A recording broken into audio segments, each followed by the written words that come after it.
He is the two-time Ironman 70.3 world champion. His first time in Kona, he took fourth. His second time in Kona, he took third. Please give it up from Germany, Sebastian Kienle. Right.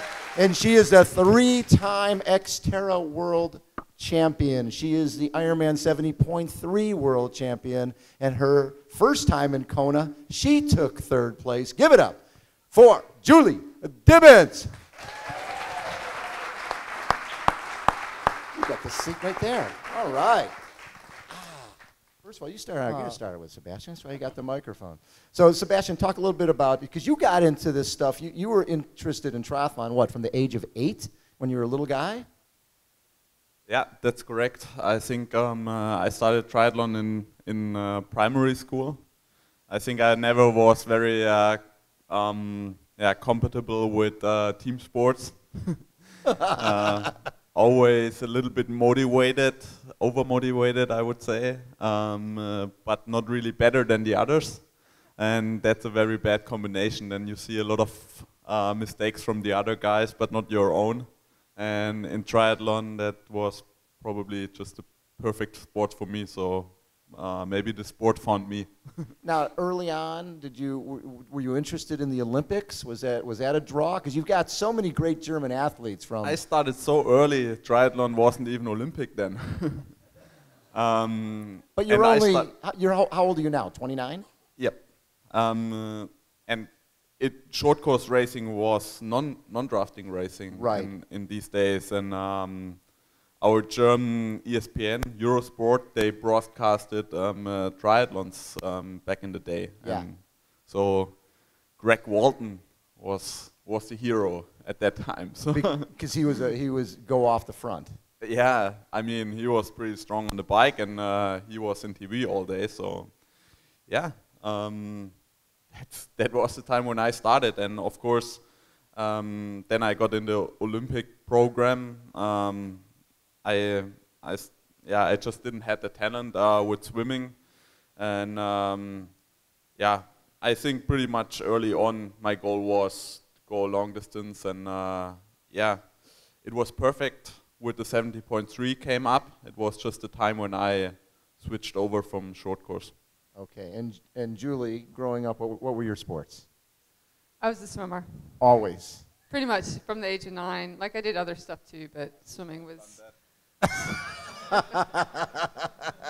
So you're swimming, and how did you end up at LSU from Britain? One of the swim coaches down there was British, and he went to the same high school as me, and they did a lot of recruiting overseas because we're not the best swimming school. And he just got in touch with my school, and I figured I'd give it a try. If I didn't like it, I'd just go back home. And what did you know about Louisiana? Nothing. Nothing at all. And I hated the first month.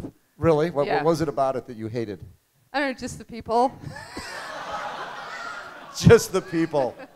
Besides that, everything else was fine. It's just the people were bad. The weather, I don't know, there wasn't much I liked about it, but then I got to know some different people and started having fun, started enjoying the food and the beer and having a good time. There you go. So when did you find triathlon? During college, one of my roommates in college was Becky Gibbs at the time. We swam together, and she had started doing triathlons during the summer just to help stay in shape, and she kind of encouraged me to start doing it.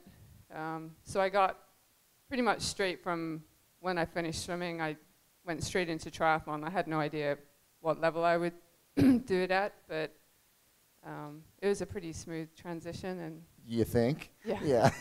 So there's not many pros that are still out there racing who actually have done a United States Triathlon Series event. How many people have heard of the United States Triathlon Series? It started like in 1982, died, and came back in the late 90s for a few years. And Julie won the 1999 USTS National Championship Series, right? I did, and like that was pretty much straight out of college, and the big prize then was winning a Isuzu Trooper. Yeah. And I was so happy with that. So I had made it big time. I was ready to retire. Because you'd won so many big prizes in swimming before that, right? Like a bagel and a T-shirt? Like a medal. Like a medal. And now you win a Trooper. So you're thinking, this triathlon thing isn't bad. Yeah, this is easy. Now, at that time, the Olympics was starting in 2000, and did you go for the Olympics? Yeah, so I think, 2000 I qualified for Sydney, Yep. which was unbelievable. You know, growing up as a swimmer, all you dream about is going to the Olympics, and I never quite made it, wasn't good enough, and then got into triathlon and had some success pretty quickly. So to qualify was, a dream come true. Unfortunately, I got injured about 2 or 3 weeks before Sydney and couldn't start. And how about 2004? I made it to Athens in 2004. I went into it with a little bit of an injury, but I got to race, and it was a good experience. And what was that experience like, going through being a swimmer and always wanting to go into the Olympics? And did you do the opening ceremonies, the closing ceremonies, all that type of stuff? We didn't do the opening ceremony because the triathlon was pretty late in the program, and they wanted to keep us out of Athens just because it wasn't the best place to train. Right. But we still had a lot of fun. Yeah. So Sebastian, with you, when did you make the move to the longer distance? Like you said, the 70.3 came along, and there's such a great tradition of long distance German athletes from, Wolfgang Dietrich to Norman Stadler and all those guys. Yeah, you know, Bob, I think the Germans were asking me for that probably 6 or 7 years long. When do you go long? When do you go long? Like, you would be so great in doing long distance. And I always wanted to go fast and then go long. And I still want to go fast. And long. Yeah. And it was with 26. I did my first long in Roth, and 7:59. Yep, that's correct. So I was the first one ever who did under 8 hours in the first long course race, and I mean that was what I wanted to do. Start doing long when I'm when you were ready. When I'm ready. And a lot of German guys started very young. I mean, they had some success. Like probably Faris started with 18 or something, doing the first long. But I think nowadays it's more difficult to start doing long that early and being really on a top level. I think that's not possible anymore. And yeah. So that first, you went to Challenge Roth. I think you rode 4:14, something like that. Is that right? 4:14, I think so. I think it was 4:12 or something. But I'm not sure. Probably you know better. I'm not sure. 4:14. So, but 4:14, and then going sub 8 hours first time out. At that point, did you start thinking, okay, now I want to get to Kona? Or did that still took a little while? I didn't want it to Kona the first year because I thought, okay, the first 2 years in long course, I just wanted to one race a year and get a little bit into it. Yeah. And I mean, also with Challenge and Ironman, so Roth is not a Ironman branded race, and you can't qualify for Kona. So. And I know probably doing Roth, the chance won't come back that fast, because if you want to qualify for Hawaii, then you have to do 3 at least long course races a year, and I don't want to do that. And so the first 2 years I was racing Roth, and it's a really awesome race. So both of you have done off-road triathlon. I know you've done XTERRA, and Julie's won 3 World Championships, took second another time at XTERRA. What is it about, what translates from the road training to off-road for you? I really like XTERRA. I mean, that would be probably even greater for me than road triathlon. I mean, I'm definitely, if I retire, from professional racing, then I'll do more XTERRA racing, that's for sure. And I wish I could do a race every weekend on that level. Then I would be racing much more than I do. Just my trainer keeps stop me from doing this, and my girlfriend. And I really love doing off-road training also. So I'm a lot on the cyclocross bike during the winter. I think that's a good thing for everybody to improve the technique, and it's especially in the winter. It's just a very good way to stay fit. It's a lot of fun, and you just go out, play, and you don't even realize that you did like a really hard interval session. It's something completely different if you do the same session on the trainer on a cross bike. It's just a lot of fun, and yeah, it's the same with the mountain bike too. I prefer the cross bike because it's just a little bit more similar to road bike, and yeah, I think everybody should try XTERRA one day.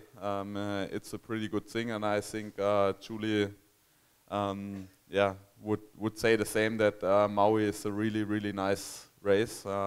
It's in Maui. Yeah, that's pretty nice. Yeah, I mean, yeah, but it's also very good organized, and yeah, it's just a lot of fun. Julie, what was it? Did you know early on that mountain biking, that you're going to be good at that? No. Yeah. I definitely didn't. I did ITU racing all the way from '98 up until 2006, and I was kind of burnt out with the ITU stuff, and my coach suggested go and do an XTERRA. You know, never ridden a mountain bike. Just like I really still don't have the skills that I should have. I've just gotten lucky.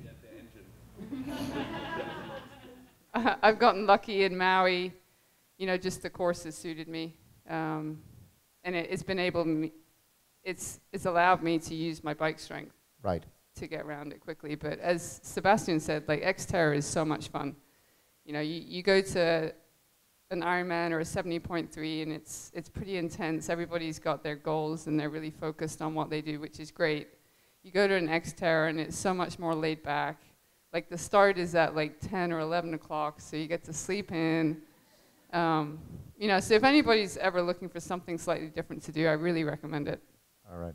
And Julie, in 2001, you had 2 surgeries on the right knee. What was going on? Got to think back. It's a long time ago. Yeah. I had patella tendonitis. That was the first surgery, so they went in and cleaned up my patella tendon, and then they did a lateral release of my IT band later in the year. And then now you've been dealing with surgeries as well, and there was a point this last year where we didn't know if you were ever going to race again. So take us a little bit through what happened and what led you to where you are now. Yeah, well, in 2011, I was in Kona, and I went into that race with a foot problem, and didn't finish the race. And after that, I tried to rehab, took 8 to 10 weeks off, and did a lot of rehab trying to strengthen my lower leg and my foot. Started running again, and it hadn't worked. And then my knee flared up at the same time. So in March of 2012, I had surgery on my foot and on my knee at the same time. And since then, I've just been trying to get back. So it's been a long 2 years trying to get back to full health. And my foot hasn't really been the issue. It's been my knee, which initially we thought was just going to be a minor surgery. But it ended up being pretty major. And it's been a real battle to get back. And yesterday was my first race back. So. Yeah. More importantly, how'd you feel? You know, the most important thing to me was just how much I enjoyed it, like on the swim. Yeah. Like, it was just great to be back out there and leading on the bike. And my body felt good on the run, so now I just need to get in shape, like real shape. So your first Ironman was 2010. The morning of that race, the 3-time defending champion, Chrissy Wellington, fellow Brit, is out of the race. Nobody knows until that morning, right? So you, Marinda Carfrae, Caroline Steffen, when did you find out that she wasn't racing, and did it change anything for you in terms of your preparation for that race, or in terms of how you raced that race? I found out, like I was in transition getting my stuff ready. I think all of us were. I remember hearing on the loudspeaker that she pulled out, and we all kind of look at each other like, really? Is that a joke? Yeah. But to be honest, it didn't really change anything, that being my first Ironman. Yeah. Like I had no idea how I was going to do. Obviously, I dreamed that things were going to go great. But until you get out there, you don't know what it's all about. So it really didn't change my game plan at all. Just was going to go out there and race. And were you happy with how it went? I mean, and taking third your first time out? Yeah, I was like delighted. Like it was, as I said, like I think you go into all your races believing that you can win, but yeah, actually doing that, like you just never know. Especially with Ironman, there's so many things that can go wrong. Yeah, like to come third in my first time there was pretty cool. Yeah, very cool. So Sebastian, in terms of, if we think about events that put you on the map in terms of the media, it's going to 70.3 Las Vegas year before last, and coming out of the water, a couple minutes back, riding through the field, and I think you ran 1:16. Am I wrong on that? I don't say anything about times anymore. Like, is that right? I think so. Yeah. Yeah. Okay. So, but you ran like you ran like 1:16 off. Wasn't it a 1:05? No, that was at the that was at Carlsbad today. No. So 1:16, and nobody expected you to. You had Craig Alexander. You had a stacked field. It's a World Championship. And did you surprise yourself that day? It's difficult to say. Just like Julie said, I go to every race with the feeling that I'm capable of winning it. And yeah, it was the same in Vegas, but it's something completely different to really do it. And I really surprised myself a little bit. And I mean, I was sure what I'm capable of, but I saw the others were just like a little bit, capable of a little bit more. So, it was a surprise for me. So it's a month before Kona, and now everybody is picking you as not so much a favorite to win, but definitely someone who's going to be up at some point leading the way on the bike. You were the next Norman Stadler. You're the next guy who's going to go through the field during the bike. How was that week that was your first Kona week? So it seemed like there was a lot of demand for your time that week. Did that surprise you? Yeah, I mean, going into the first Kona with so much more interest in my person. I think Julie, you know also that it's that the week before Kona is always a lot of things. Like the best thing would be if the day has like 30 hours to get 5 more hours of sleep and rest. And so on the one hand, I was enjoying it, of course.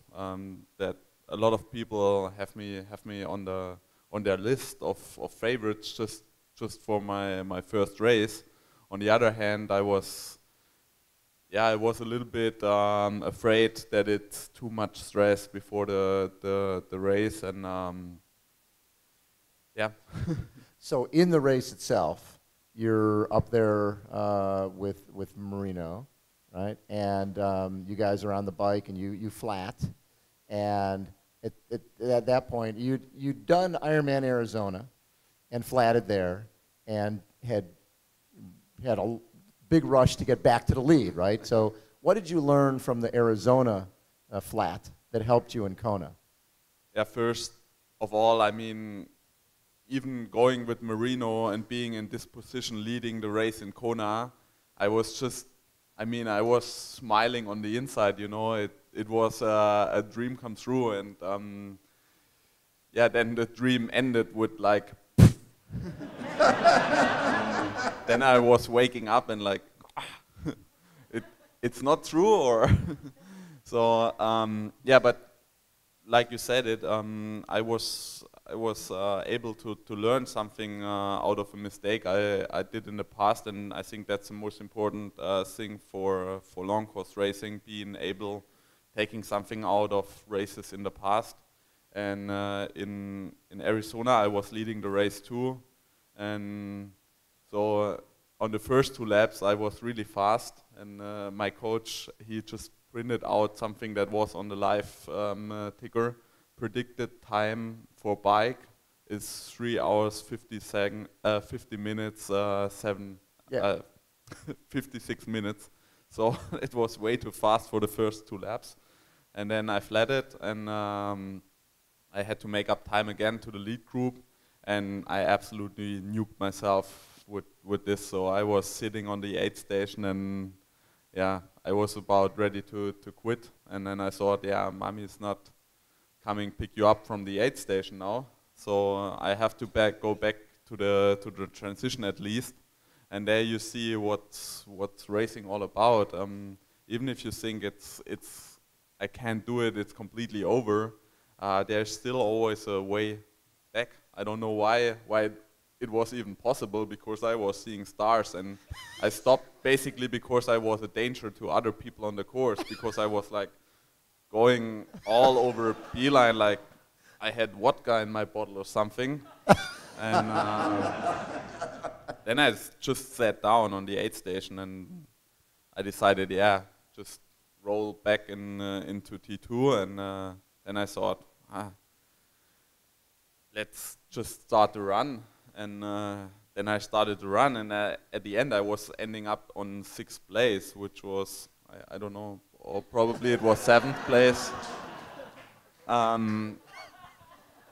And that's what really showed me that it's never over. And yes. Yeah, I think that was what I was taking out of this race, and that was the reason why I was not throwing my bike away in the lava rocks in Kona. And like Norman Stadler. I've heard Norm was a lot of times here, so probably yes. Somebody will tell him what I say. So no, we just had that video camera here for joke. Usually I'm the guy who is doing, yeah, throw the bike and probably annoy a lot of people. So I was later when I got asked how did you stay so cool, and I was like, I don't know. I mean, it wasn't me. Yeah, probably I was still inside smile mode from the experience of leading the race. So I read on Slow Twitch a great quote. It was like, patience is for people who don't have the balls to go hard. Did I really say that? Yes. I don't think so. That's. But I wish I had. I said it in German, and they translated it. they just mistranslated it. So you end up finishing 4th, even with the flat. Right? That's a great debut in Kona. Were you happy at the end? I mean, absolutely. That's probably the great thing in our sport is that it's not always about first place, and in a lot of other, especially professional sports, it's just the winner. Right. Nothing else counts. I mean, if you look in cycling racing, guys are not even sprinting for 2nd place. That just doesn't matter. Win is done, and they are not racing for 2nd place. I mean, and that's different with triathlon, and that's not only a feeling from me, but also the respect I got for 4th place.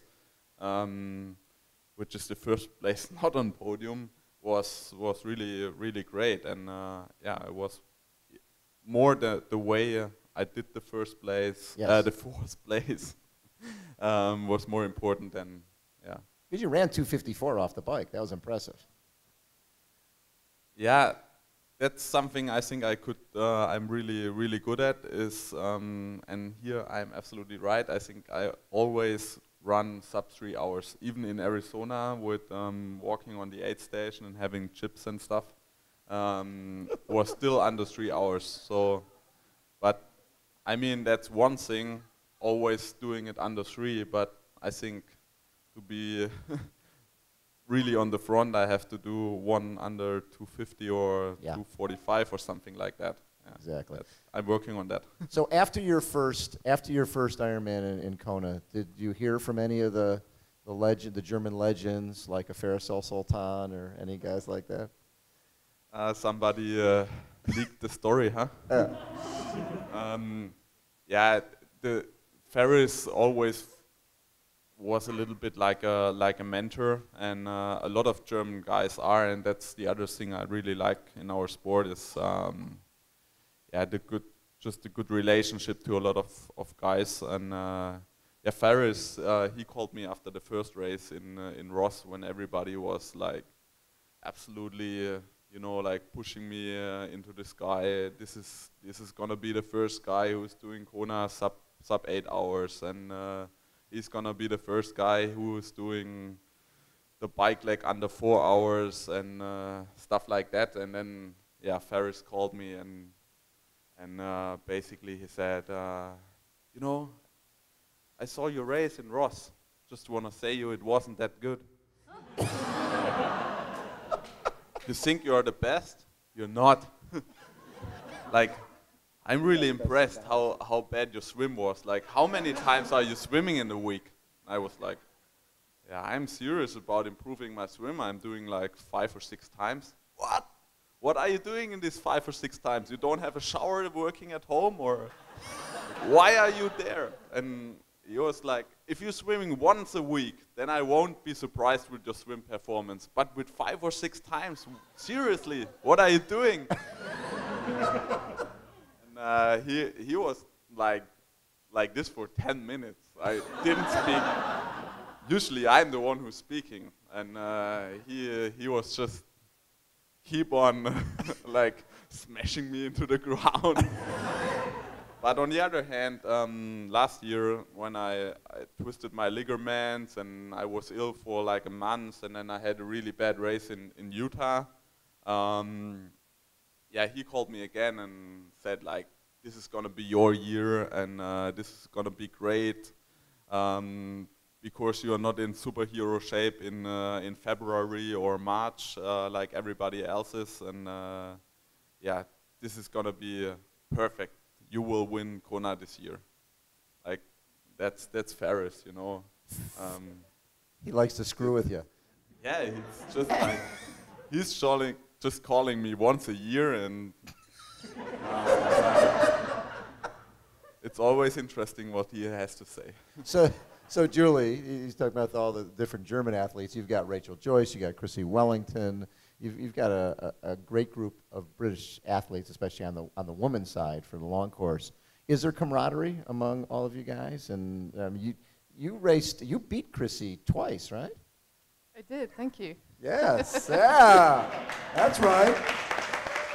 I think you're one of the few people on the planet who can say they beat Chrissy Wellington once, and you've done it twice. That is correct. Yes, and where did you beat her at? I beat her in Boulder. That was a 70.3 there. Yeah. And the other one was the UK half. I think that was the first year that she won Kona. Kona, so okay. She wasn't the She big wasn't star quite yet. Chrissy Wellington yet. No. Now, is there communication between Rachel, you, Chrissy? Yeah, like we're all pretty good friends. You know, Chrissy trained in Boulder the last couple of years of her career, and we did a fair amount of training together. And now Rachel's in Boulder as well. Yeah. And we actually just went on a little training trip up to Santa Barbara and I spent 8 days there. Rachel stayed there a little bit longer, but yeah, we're all pretty tight. What made Chrissy Wellington great? What was it about her? Her craziness. I don't know. I think she's exceptional in the heat. Yeah. You know, like you look at what she did in Kona, and she just didn't seem to slow down at all in the heat.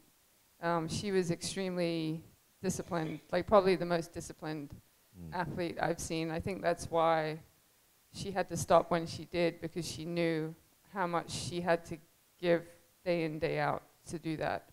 And yeah, like I think that's probably the difference. Like she really did train 24/7. It was her life. That was like it. It really was her life. And you know, maybe that was it. So who do you work with now? Do you have your own coach, or do you coach yourself? I just started working with Dave Scott. I don't know when it officially started. You know, I've known Dave since I moved to Boulder, and I've swam with his group. Yeah. You know, Rachel started working with him 18 months ago. And Chrissy worked with him And before Chrissy that. worked with him. Greg Alexander, and yeah. Yeah, I think Dave just saw me struggling the last couple of years and kind of tried to take me under his wing and help me out. And yeah, it's been a lot of fun. What's he brought to the table? What makes Dave Scott the right guy? I like his personality. He has a good sense of humor. He does. You know, he's a big advocate of strength training, and that's, you know, been a big part of why I'm back here racing yesterday. You know, so he's really helped with that, and just tried to calm me down a little bit. But, you know, we all have our crazy side, and even though he was crazy, and he still is crazy. Yes. Yeah, he's, you know, tried to just mellow me out a little bit with my training habits. So the Ironman has a setup that to get to Kona, you have to go out and do another Ironman race. And for someone like yourself coming off of knee and foot surgeries, how realistic is it for you to potentially get back to Kona? You know, it's definitely going to be hard, especially, you know, with the new point system. A lot of people started getting points since Vegas last year. Right. You know, and the fact that yesterday was my first race, you know, it's definitely going to be hard, but that's my dream. And I'm going to try. Like, I think it's still possible, but I have to really chase points. My plan would be to go to St. George in 4 or 5 weeks' time. And if that goes well, then go to Frankfurt.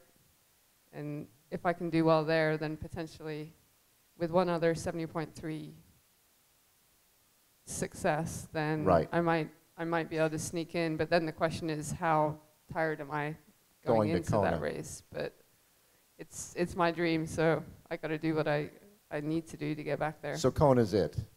Kona is it. Like, I think after what happened in 2011, yeah, with the big lead and leading the else. race, like, even though I was really disappointed with how that finished, it really left me with the belief that I can do better there.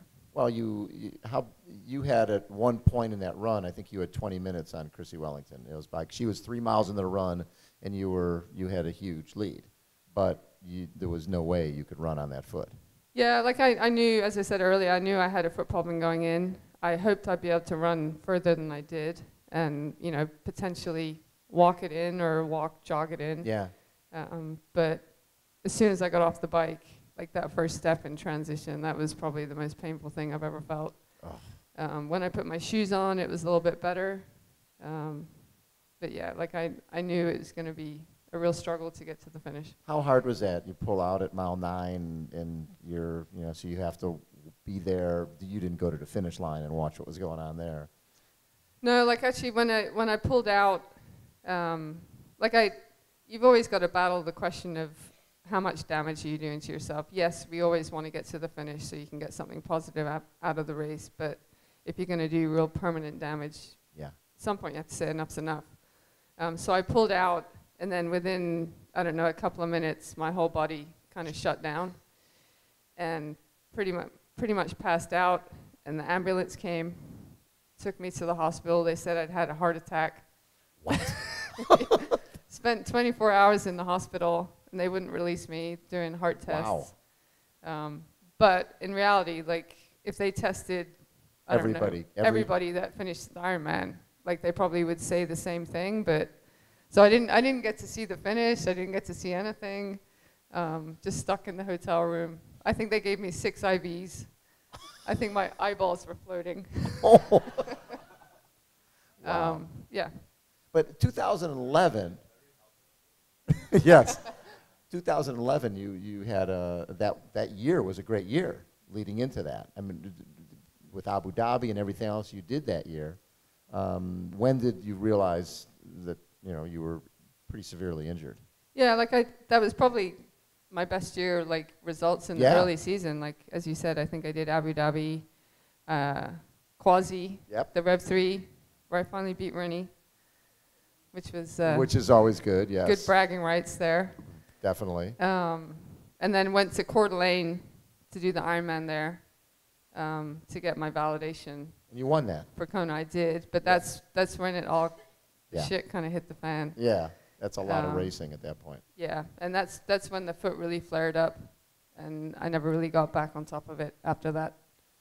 And then basically 12 and 13 were basically rehabbing and trying to figure out what to do. Basically, they were. Yeah. And this was, yesterday was the first time back. I did the Beaver Creek XTERRA last year. Okay. But like I knew I absolutely wasn't ready for that. Yeah. I just had to do something. You had to do something because you're going out of your mind. Yeah. Nice. And so Sebastian, when you win the first 70.3 World Championship, and now you're going back to Vegas this last year, and you're not going to surprise anybody.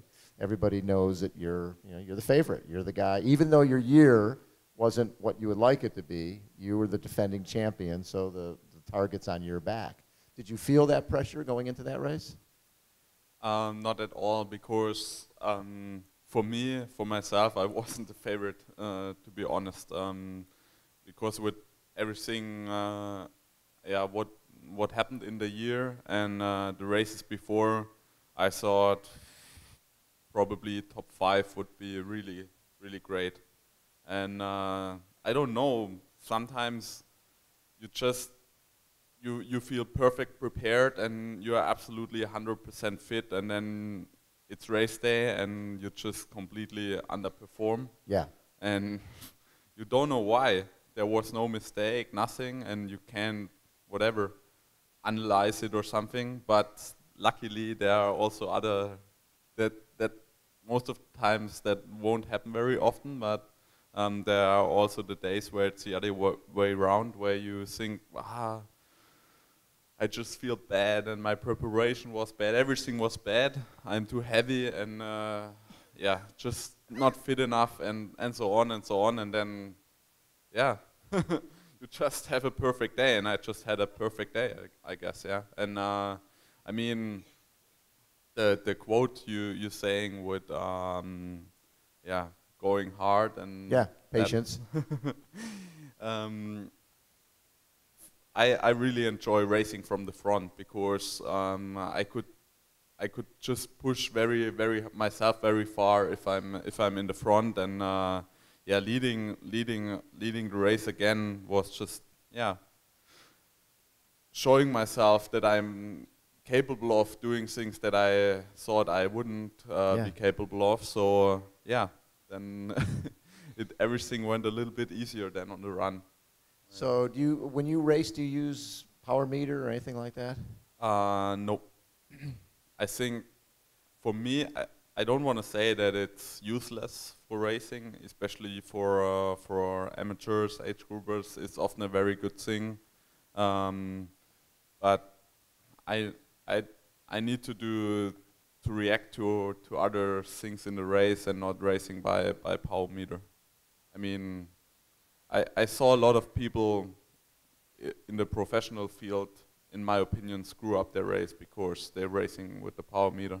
For example, Timo Pracht last year, I think was the first time he was coming out of the water in the lead group, and then I was passing him on the bike, and I told him, "Now it's the time, you know. Let's go." I mean, you won't get another 10 chances, and I mean, he had so much top 5 and top 10 finishes and so many Ironman victories, he have to take a chance. Yes. But he is looking at his power meter and saying, no, that's too hard.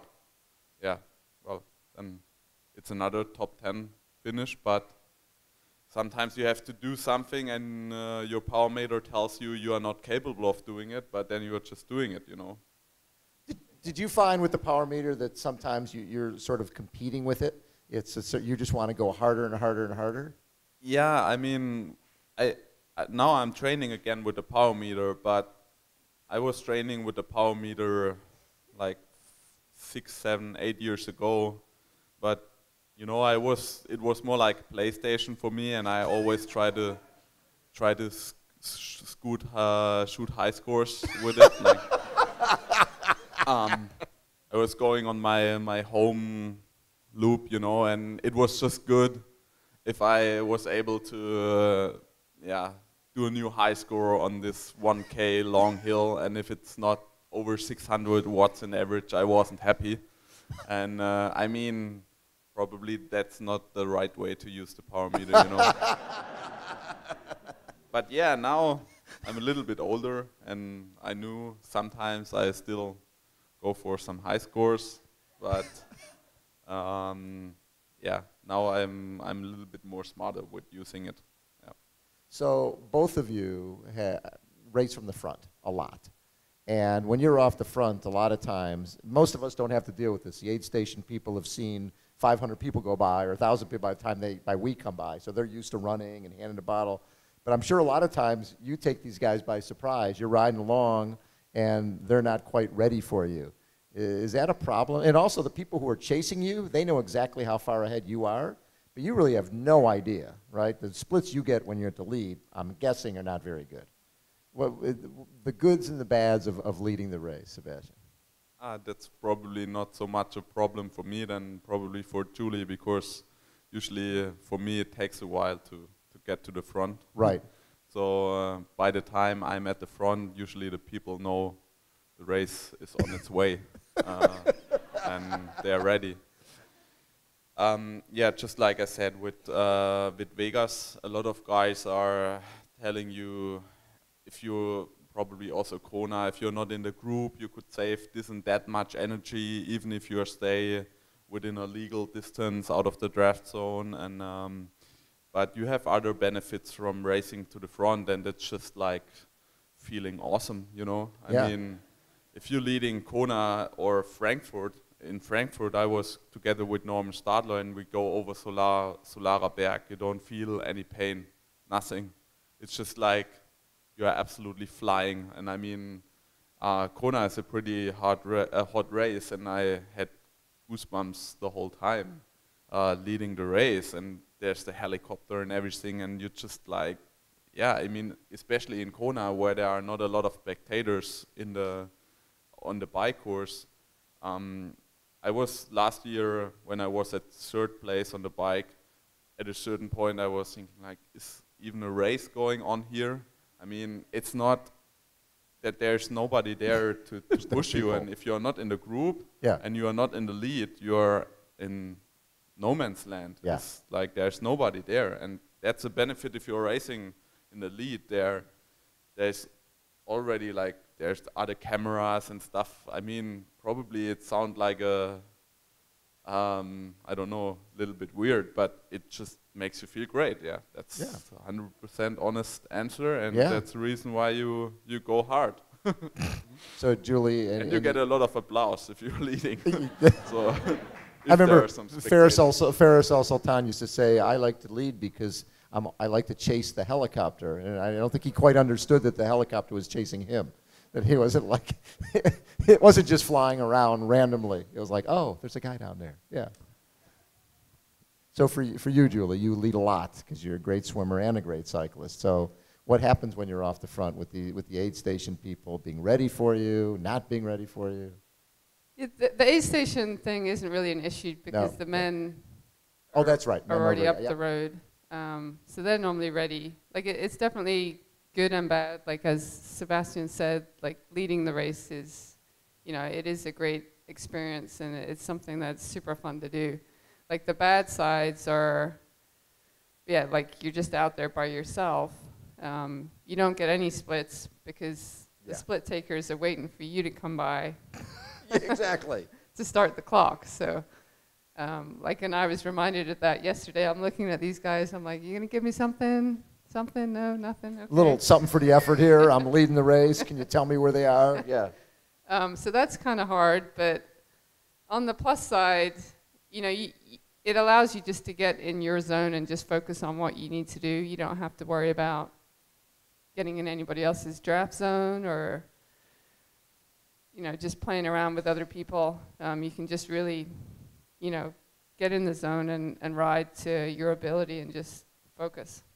So both you guys are great cyclists, and you had an opportunity last year at Tour California to ride the time trial.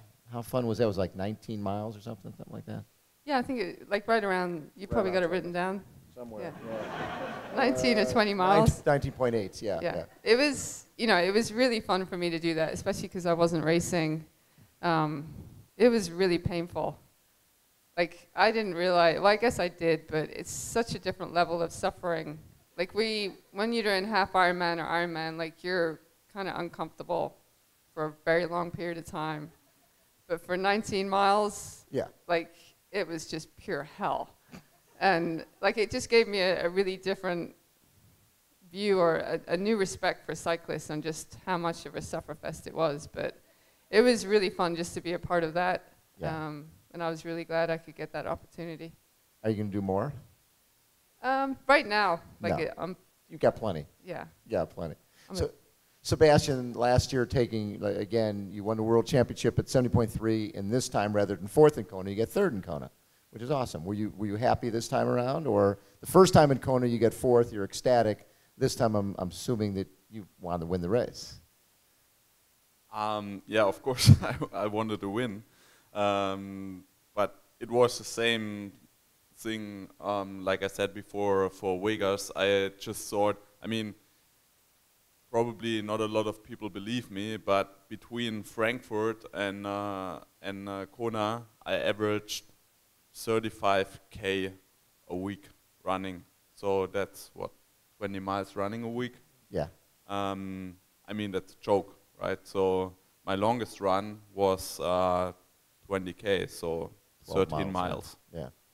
And with the preparation like that, I expected to probably walk somewhere on the course, and I nearly did. And I was so close to quitting the race in Kona, and I was just like, you can't quit the race as long as you are in third or second position. You just can't do that. So I was just hoping that the fourth guy is just passing me, that I could finally quit.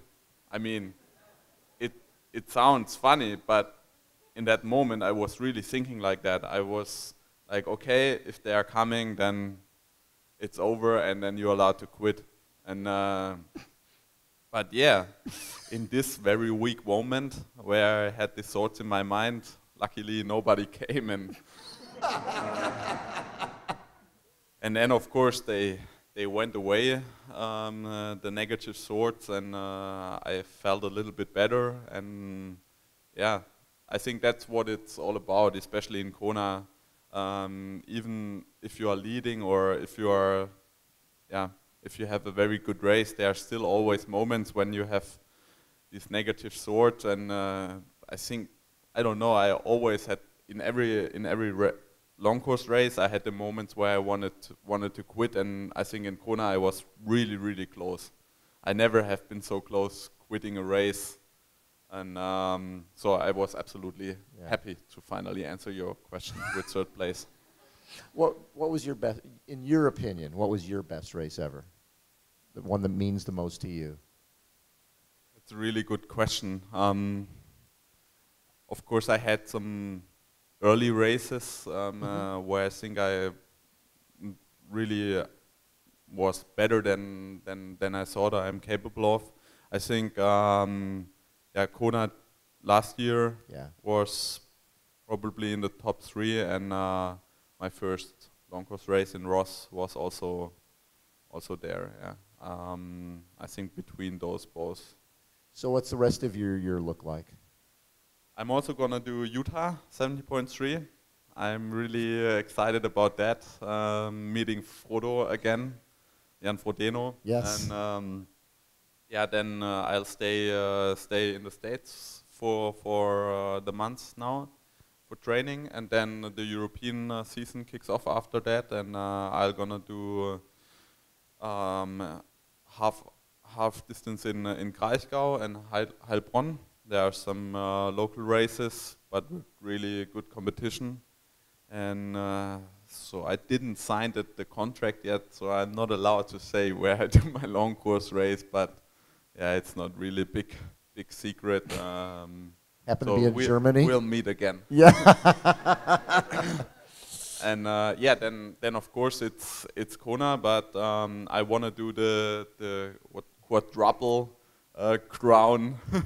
I want to do Des Moines, Mont Tremblant, Kona, and XTERRA. That's wow.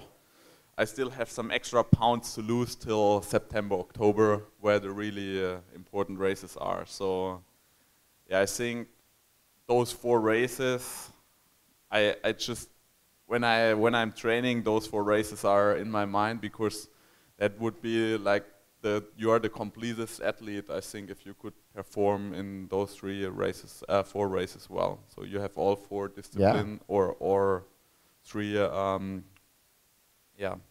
different course lengths, and you have an XTERRA that's just a perfect mix. And a bunch of world championships, and you've got room on your shirt for more stripes. Actually, UCI is not allowing me to wear the stripes anymore, because they trademarked it, and I don't even understand how you could trademark colors. But yes. Yeah, I don't want to do anything good for the UCI anyway, so I probably do the gay rainbow or something. Yes. So Julie, what was your best race ever? It's fun just hanging up here listening to him, isn't it? I'd heard he was funny. He is. He's great. I think it's the German accent. It is. Best race ever, from your perspective. Best race ever, probably a toss-up between winning the 70.3 Worlds in Clearwater, and probably Kona 2012 when I didn't finish. Like, that probably meant the most to me, because it gave me the belief that you can get back there. Yeah. Love that.